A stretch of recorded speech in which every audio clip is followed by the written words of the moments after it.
Allez, go déposer la première canne. Ouah.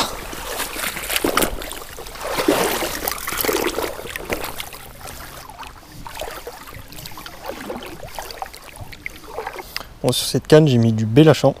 J'ai enrobé en fait une petite bille avec un maïs flottant. Donc montage tricheur, petit plomb grippa, une tresse bien épaisse quand même, avec un hameçon fort de fer. Grosse tête de ligne à l'appui aussi. Et puis ça pêche quoi. Faut pas se prendre la tête. C'est un petit peu de la pêche de bourrin si je puis dire. Faut que ça pêche vraiment fort quoi.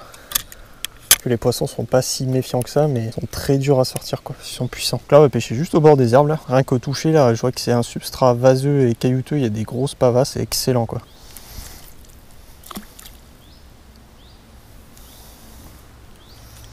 Et voilà, ça pêche. On met une poignée de billes.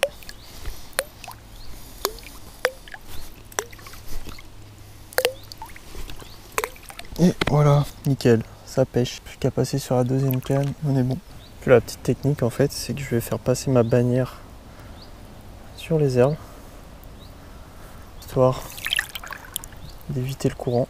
Et puis surtout, qu'on est en fait à la basse saison, donc il y a toutes les herbes qui se décrochent et qui se déposent sur les bannières. Donc voilà, ça limite toutes ces choses-là.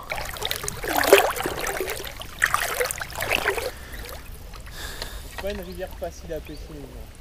Ah non, non, du tout. Là, tu fais ton poisson, t'es content, franchement. Ouais, franchement, tout ce poisson se mérite quoi. Moi, qu'est-ce que j'ai pu galérer avant de faire mon premier poisson sur l'Allier. Oh putain. Je crois que j'ai pas pris mes backleads. T'as tout déblayé, gros.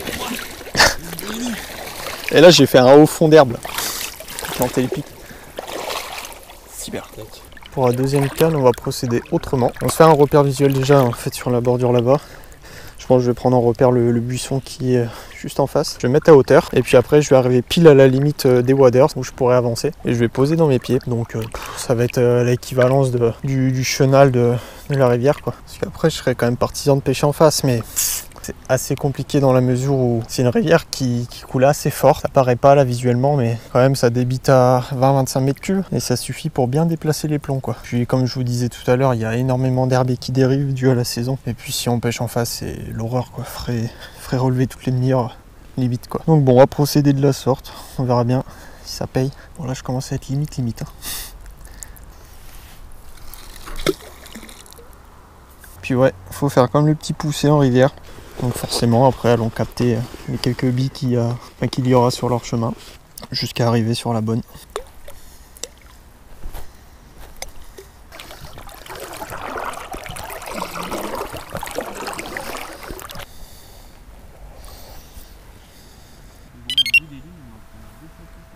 Voilà, ça pêche. Ce soir on est en place au bord de l'eau et une nouvelle fois en rivière avec Étienne qui est juste derrière moi. Salut. Donc ce petit bief en fait c'est le bief d'Étienne si je puis dire, c'est lui qui m'a gentiment invité ici, donc je vais lui laisser le présenter. Bon, tout simplement c'est un bief qui est assez sauvage et on a quelques poissons qui sortent du lot avec particulièrement des poissons qui ont de jolies couleurs. Donc là on va se taper le trip un petit peu du sauvage. On va essayer de prendre un poisson cette nuit. Ouais, ça va être un petit peu un hold-up quoi, hein, parce que bon, là il faut dire que ça fait très longtemps qu'il a pas plu à cause de cette sécheresse. Donc c'est cool, il y a de la pluie, mais finalement la rivière est un petit peu montée et puis elle a beaucoup baissé en température. Ouais, il y a eu le gros choc des températures. Ouais, ça a perdu combien je pense? Au moins 10 degrés non? Ouais, on a perdu quasiment 10 degrés là sur la rivière, donc c'est pas facile, la pêche est pas facile. On va essayer de réaliser un petit amorçage d'accoutumance sans les gaver, mais histoire d'assurer le tout quoi. Ouais. Donc bon, on va passer la nuit. Étienne va devoir décoller le matin très tôt parce qu'il bosse. Voilà. Et puis moi je vais essayer de jeter mon dévolu sur toute la matinée de demain. Donc on verra bien si le coup du soir est payant, si la nuit aussi est payante, et puis si ça marche pas, je vais tout donner pour la matinée de demain. Mais bon, ça sent bon quand même, il y a de l'activité. Ouais, il n'y a plus qu'à, comme on dit. Ouais, carrément. Allez go.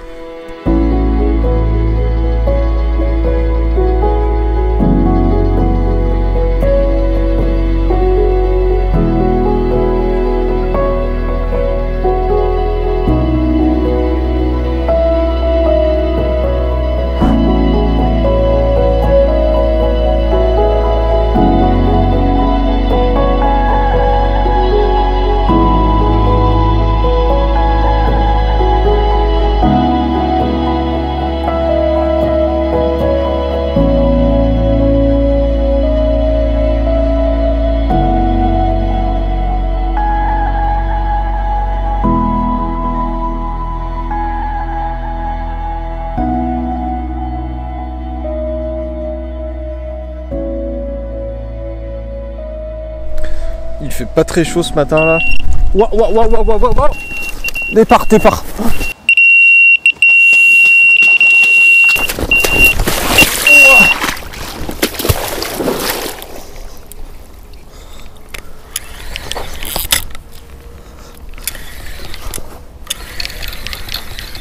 Non, décroché.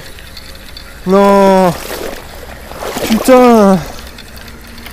Oh, le truc de ouf. Putain, dégoûté. Oh là là là là. Ce départ, pile quand je vous faisais le point un peu de cette nuit. Gros départ là, du coup, je viens juste de reposer il y a à peine 20 minutes. Et puis boum, je décroche le poisson, je suis dégoûté. Mais bon, c'est le bon augure, je vais replacer la canne vite fait. Et puis comme je vous disais, le bilan de la nuit, c'est que j'ai fait un poisson. Donc objectif rempli de la nuit. Puis là, ce matin, elles ont l'air bien décidées à manger, donc on va vite remettre la canne.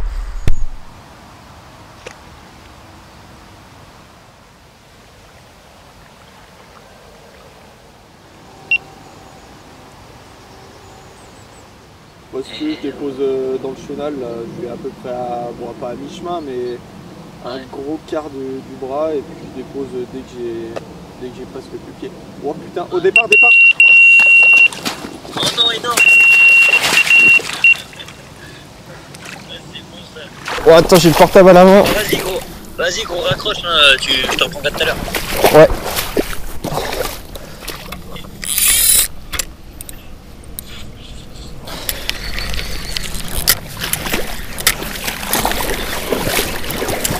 Putain, c'est pas vrai.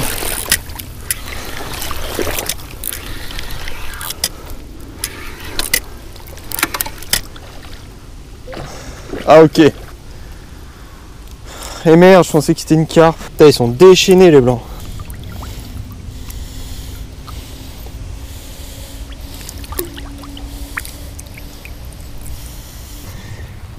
Et merci le chevenne. Je me suis fait chier pour poser cette canne. Et là, putain, j'arrive. Je m'assois. Oh oh, départ, départ.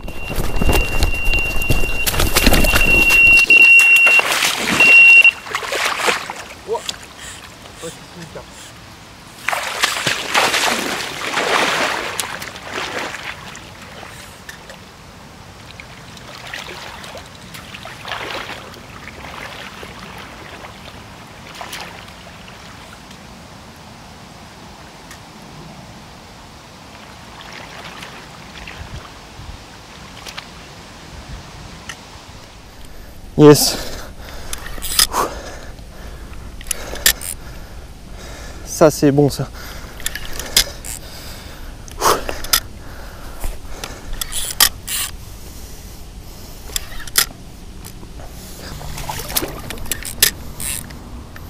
Punaise, ça a pas l'air vilain.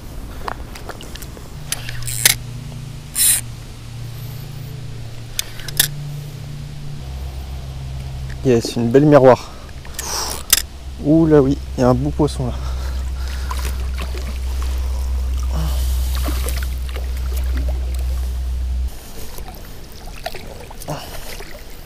Wow. Yes. Yes. Wouhou. Oh ce fiche. Yes. Boum. Oh là là. Trop content. Joli poisson de rivière. Cool.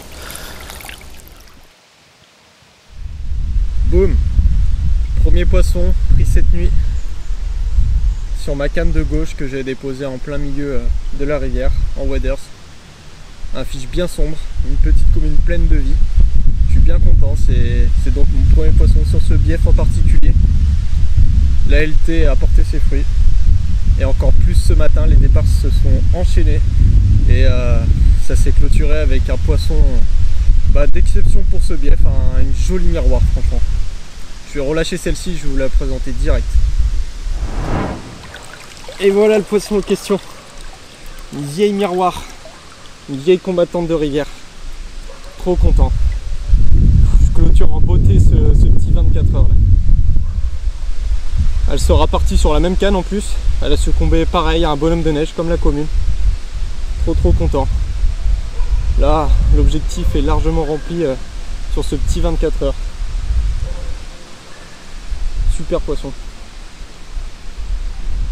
Je vais la relâcher et puis on va faire un petit débrief de cette pêche sur cette rivière si particulière.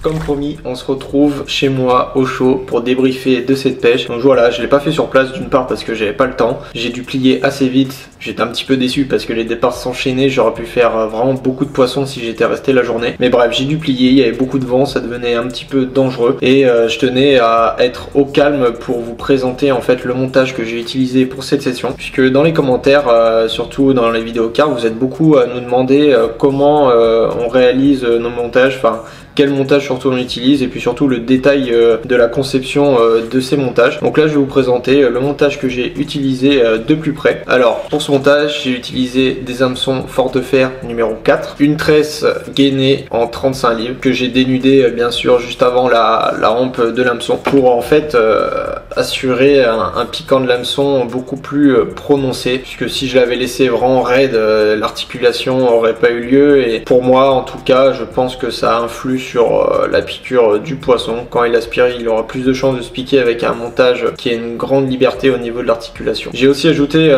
une gaine thermo rétractable en fait que l'on insère sur la hampe de l'hameçon. Pourquoi? Puisque la tresse directe comme ça, surtout sur la rivière, ça a tendance à abîmer les poissons lors du combat, parce que c'est des combats où justement il y a une grosse pression sur la ligne, donc en fait la tresse frotte sur la lèvre du poisson et finit par un petit peu endommager la lèvre, voire la couper. Donc pour éviter cet incident, et ben moi je mets toujours de la gaine thermo rétractable. Puis ensuite pour finaliser le bas de ligne, je fais une boucle en 8.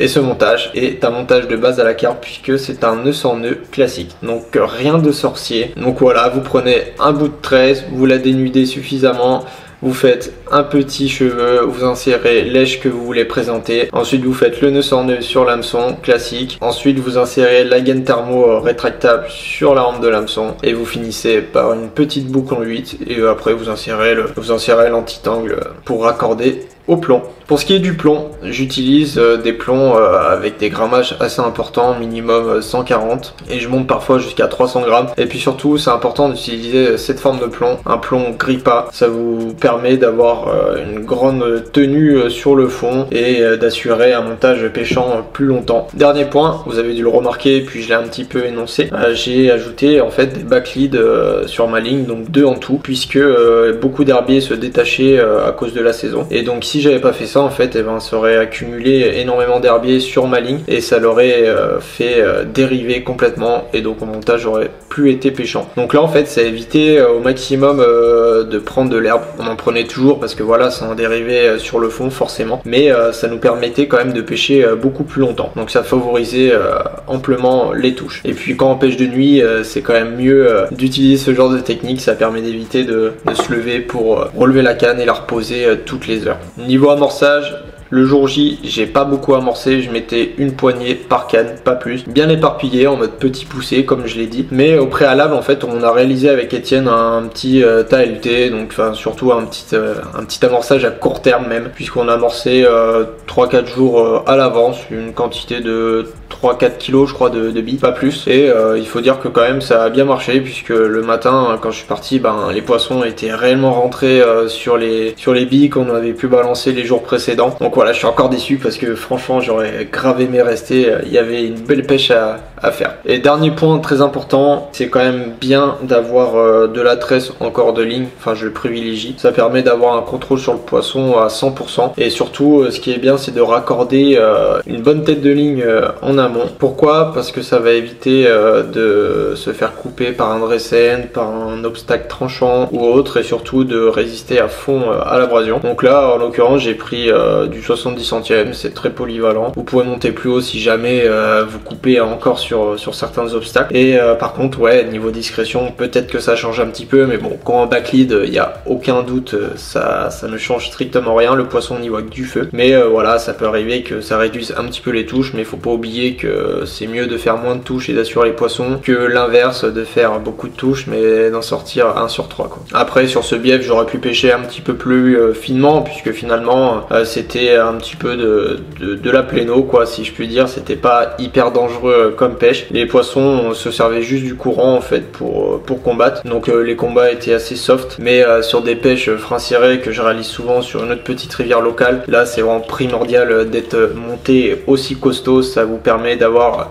quand même la marge de manœuvre suffisante pour contrer le poisson. Donc voilà, maintenant vous savez tout en détail de comment j'ai procédé pour pêcher pendant ce 24 heures. J'ai une petite annonce aussi à vous faire. J'ai changé de région. Maintenant j'habite dans les Alpes-Maritimes, donc plus précisément à Nice. J'ai une nouvelle région à exploiter. Je vais m'attaquer à un lac très connu, que surtout tous les carpistes connaissent, et surtout certains carnassiers je pense, qui est le lac de Saint-Cassien. Donc c'est vraiment un haut lieu de la pêche qui m'intéresse depuis des années, et je vais essayer de m'y attaquer du mieux que je peux. C'est mon objectif premier de la région en tout cas. Et puis aussi pour les abonnés du 06, si vous êtes dans le coin et que vous voulez échanger avec moi, vous pouvez me retrouver au rayon nature de Decathlon Lingostière. Je serais ravi de vous rencontrer. J'espère que cette vidéo vous a plu. N'hésitez pas à nous le dire comme d'habitude, par un commentaire, par un like. Abonnez-vous si vous voulez continuer à suivre la suite de nos aventures. Activez bien la cloche pour être averti de toutes nos dernières vidéos. Et je vous dis à bientôt pour d'autres aventures. Allez, ciao!